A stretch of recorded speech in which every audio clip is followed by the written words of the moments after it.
I haven't just driven one bus.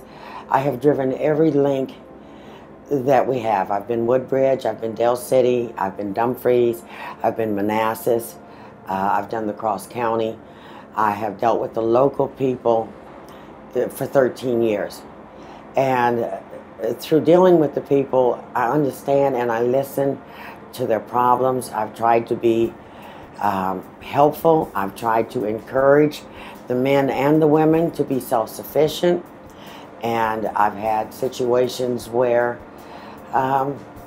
they actually went out and got a job, and I'm very proud of them. And most of them that I still see, because we change our routes every 6 and 3 months, I still see these people, and they're still successfully working and proud. I had a lady with 5 children, and the oldest one was 9. And she said to me, "How can I get a job? I can't pay a babysitter." And it occurred to me that every time she's gotten on my bus, to have 5 children and the oldest be 9, they were so well behaved. They were so well behaved. There was no jumping, running, screaming, hollering. They sat down. She was able to handle them.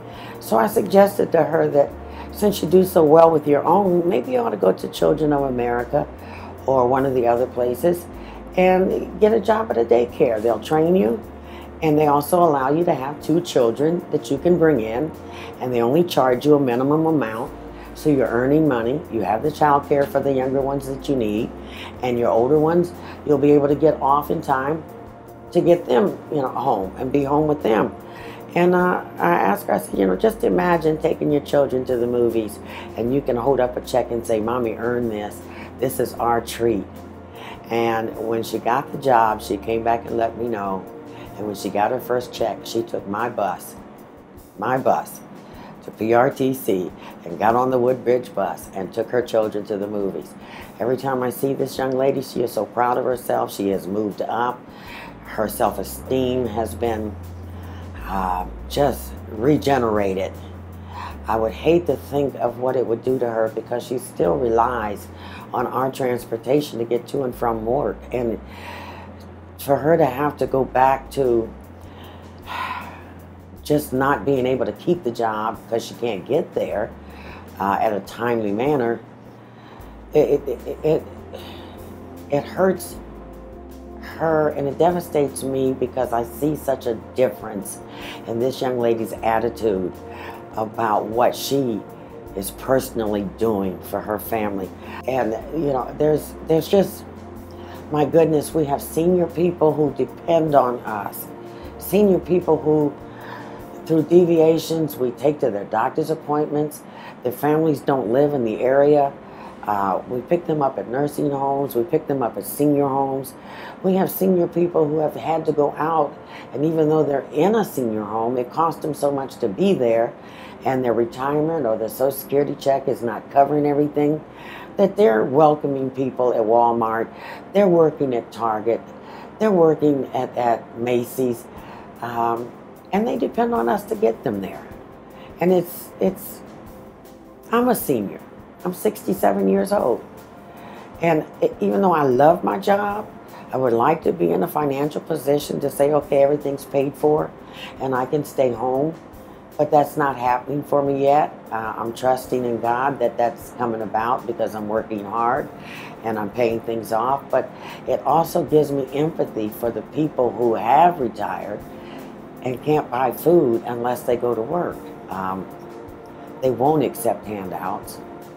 And every time I pick them up and they're going to work, I let them know that this is a day that the Lord has made, and we should be glad and rejoice in it.